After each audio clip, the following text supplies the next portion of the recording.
Club World Cup បងប្អូនយើងខ្ញុំ prediction សម្រាប់ក្រុម2ក្រុមដែលឡើងទៅកាន់វគ្គ16ក្រុមចុងក្រោយបាទខ្ញុំ prediction ណានៅ Pool A នៅឯ Pool A មាន Al Ahly បាទមាន Porto មាន Inter Miami និង Palmeiras នៅក្នុង Pool នេះពិបាកបន្តិចបាទនៅក្នុង Pool នេះប្រហែលគ្នាទាំងអស់ Porto រៀងធ្ងន់ជាងគេបន្តិចបាទ Pool នេះខ្ញុំសូមជ្រើសរើសយកលេខ1នៅក្នុង Pool នេះគឺ Palmeiras របស់ប្រេស៊ីលបាទលេខ2 FC Porto ធ្វើបើ Inter Miami នៅក្នុងហ្នឹងមាន Messi មានអីខ្ញុំមិនមែនទៅនេះទេតែបើកម្រិតក្រុមលេងសហការជាក្រុមខ្ញុំឲ្យទៅ Palmeiras ហើយនឹង Porto ដែលធ្ងន់ជាងគេហើយបន្ទាប់មក Al Ahly Inter Miami ខ្ញុំថារៀងទាបជាងគេនៅក្នុង Pool A នេះបងប្អូនAl Ahly របស់ AC នេះខ្លាំងណាបងប្អូនណាខ្លាំងណាអញ្ចឹងខ្ញុំថា Palmeiras គឺជាក្រុមលេខ1លេខ2 Porto លេខ3 Al Ahly លេខ4គឺ Inter Miami នៅក្នុង Pool A នេះបាទនៅឯ Club World Cup ណាបងប្អូនថ្ងៃ15ចាប់ផ្ដើមហើយ Palmeiras នឹងត្រូវជួបជាមួយនឹងបាទ FC Porto បើកឆាកមកគីឡូយ៉ាជួបគ្នាបងប្អូនបាទ Palmeiras អញ្ចឹងនៅក្នុង Pool B វិញម្ដង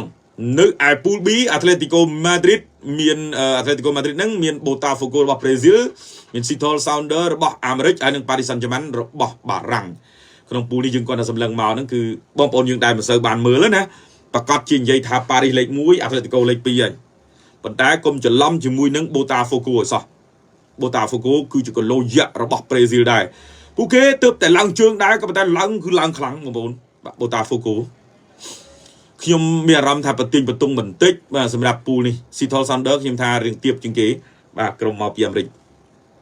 Paris លេខ1ខ្ញុំឲ្យ Paris លេខ1នៅក្នុង Pool B នេះខ្ញុំថា Paris លេខ1ហើយ Botafogo ឈរលេខទី2បាទអានឹងអារម្មណ៍ខ្ញុំបងប្អូនយើងគិតថា Atletico ក៏បានដែរតែខ្ញុំមានអារម្មណ៍ស្រឡាញ់ Botafogo ជាងខ្ញុំថា Paris ហើយនឹង Botafogo ជាអ្នកឡើងទៅកាន់វគ្គ16ក្រុមចុងក្រោយបាទនៅឯ Pool C នៅ Pool C គឺមាន Auckland City របស់ New Zealand មាន Bayern Munich មាន Boca Juniors របស់អាសង់ទីនហើយនិង Benfica របស់ Portugal នៅក្នុង Pool នេះគាត់នៅសម្លឹងមកគឺ Bayern Munich នៅលេខ1បាទ Bayern Munich លេខ1ក៏ប៉ុន្តែ Auckland City គេថាទៀបជាងគេទាំងអស់ប៉ុន្តែ Benfica ជាមួយនឹង Boca Juniors នេះអាចនឹងបន្ទង់ណាបងប្អូនណា Boca Juniors ក៏លោលំដាប់អឺរ៉ុបដែរបាទអញ្ចឹងពិបាកបន្តិចបាទក្រុមខ្លាំងបងធំមកពីអាសង់ទីន Boca Juniors ខ្ញុំពិបាកទាំងថ្លៃជាមួយនឹង Benfica តែ Benfica ហ្នឹងពេលខ្លះហ្នឹង Barcelona លេងក៏តឹងទៀតបាទ Bayern Munich ពិបាកហូបដែរ Benfica ហ្នឹងក៏លោយៈដែរពិបាកបើចិត្តខ្ញុំហ្នឹងក៏ស្រឡាញ់ Boca Juniors ដែររើសមួយខ្ញុំថា Bayern Munich លេខ1លេខ2 Benfica បាទលេខ2 Benfica អាចស្រួលនឹង Boca Juniors លេខ2ផងបាទអញ្ចឹងពូនឹងខ្ញុំថា Benfica ជាមួយ Bayern ឡើងបាទ Pool C នេះយើងចូលទៅដល់ Pool D បាទ Pool D គឺមាន Los Angeles បាទ Los Angeles របស់សហរដ្ឋអាមេរិកបាទមានបាទក្រុម Esperance Tunis មកពីទុយនេស៊ីបាទក្រុមខ្លាំងរបស់ទុយនេស៊ីក៏មិនធម្មតាដែរមាន Flamengo និង Chelsea Pool នេះEsperance នេះគឺខ្លាំងដែររបស់ទុយនេស៊ី Los Angeles ក៏ខ្លាំងដែរតែខ្ញុំនៅតែឲ្យភាគរយខ្ពស់ទៅ Chelsea លេខ1លេខ2 Flamengo បាទរបស់ប្រេស៊ីលបាទពីរហ្នឹងអ្នកឡើងទៅកាន់វគ្គ16ក្រុមចុងក្រោយ Chelsea និង Flamengo គេណាដែល Pool E មាន Inter Milan Europa Red Diamond មាន Monterrey ហើយនិង River Plate នោះ Pool នេះសុទ្ធតែយ៉ាក់មកពី4ទ្វីបផ្សេងគ្នា Europa Red Diamond មកពីអាស៊ីបាទមកពីអាស៊ីដល់ទៅពេល River Plate មកពីឡាទីន Monterrey មកពីអាមេរិកខាងជើងបាទគឺមិចសិចបាទដល់ទៅពេល Inter Milan មកពីអឺរ៉ុប4ផ្សេងគ្នាចំ Pool នេះកប់ណាស់បងប្អូនអើយបាទ Europa Red Diamond របស់ជប៉ុននេះក៏ខ្លាំងដែរ Inter Milan ខ្ញុំមិនបាច់និយាយទេបងប្អូនយើងស្គាល់ហើយ Monterrey នេះគឺជាជើងខ្លាំងរបស់មិចសិច River Plate គឺជាបងធំមួយទៀតនៅឯប្រទេសអាសង់ទីនបាទ River Plate នេះInter Milan ខ្ញុំឲ្យលេខ1បងប្អូនបាទលេខ1ក្នុង Pool E នេះប៉ុន្តែ River Plate និង Monterrey នេះខ្ញុំឲ្យប្រហែលគ្នាហើយ Europa Red Diamond របស់ជប៉ុនអាចខ្ញុំគិតថារឿងទៀបជាងគេបាទអញ្ចឹង Monterrey និង River Plate នេះអាចថាបន្ទង់គ្នាខ្ញុំត្រូវជ្រើសមួយជាមួយនឹង Inter ទៅ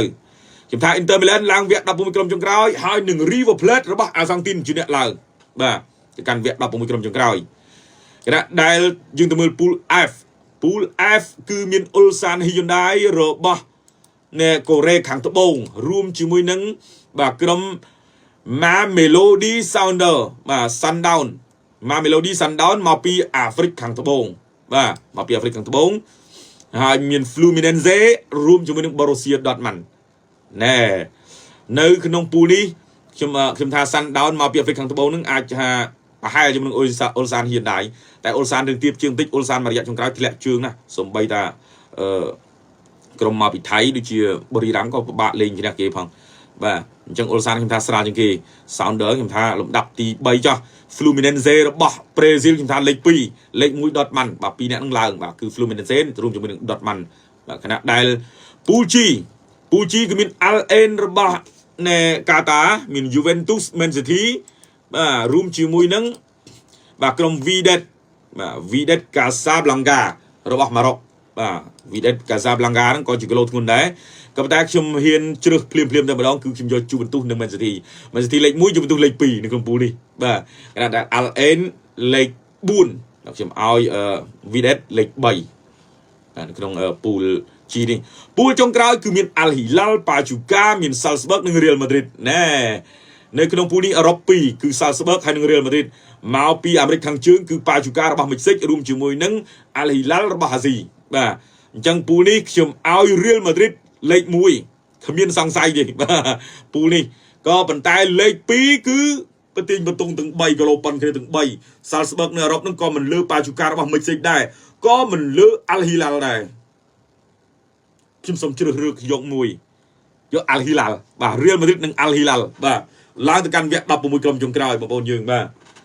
តែវគ្គ8ក្រុមក៏មិនទាន់និយាយដែរវគ្គ semi final ក៏មិនទាន់ដែរវគ្គប្រាច់ប្លត់ពិបាកនិយាយណាយើងចាំមើលការប្រកួតជំរុះតាមពូលសិនបានយើងដឹងថាអ្នកណាល្អទំនងលេងយ៉ាងម៉េចនៅក្នុងការប្រកួតនៅឯប្រទេសសហរដ្ឋអាមេរិកនៅសប្តាហ៍ក្រោយនេះថ្ងៃអាទិត្យនឹងចាប់ផ្ដើមប្រកួតហើយបងប្អូន CTS Sport ផ្សាយគ្រប់ការប្រកួតជូនបងប្អូនយើងទាំងអស់គ្នាបាទគ្រប់ការប្រកួតលេងតាំងពីម៉ោង2ទៀបភ្លឺរហូតដល់ព្រឹកឡើងម៉ោង10មកដល់10នោះបាទការប្រកួតនេះគឺលេងភាគច្រើនគឺព្រឹកតែហ្មងសម្រាប់ Club World Cup បាទអញ្ចឹងយើងចាំមើលទាំងអស់គ្នាអ្នកណាទំនងលេងរឿងភាសាយើងអាចទស្សទាយបដាបាននៅសប្តាហ៍បន្ទាប់នេះបាទយើងនឹងបានឃើញថ្ងៃអាទិត្យហ្នឹងគឺយើងបានឃើញហើយបងប្អូនណាបាទបងប្អូនខ្ញុំ live ចូល1ម៉ោងហើយបាទចូល1ម៉ោងហើយបាទចង់ឈឺកកបាទហើយបងប្អូនអើយបាទគ្រុនប្រសាយផងឥឡូវនឹង live យ៉ាងមកសន្ទុះធំហើយបងប្អូនហើយបាទអត់បានមើល comment គ្រប់គ្នាទេបងប្អូនអើយបាទតាំងចំោះណាបាទចង់សម្រាប់បន្តិចព្រោះថាយប់នេះខ្ញុំថាទៅបាយអ៊ីតាលីមកគូដែរបាទនៅជំរុះ World Cup នៅតំបន់អឺរ៉ុបណាបងប្អូនបាទកុំភ្លេចជួបគ្នានៅក្នុងយប់នេះនៅ CTS Sport បងប្អូនយើងបាទ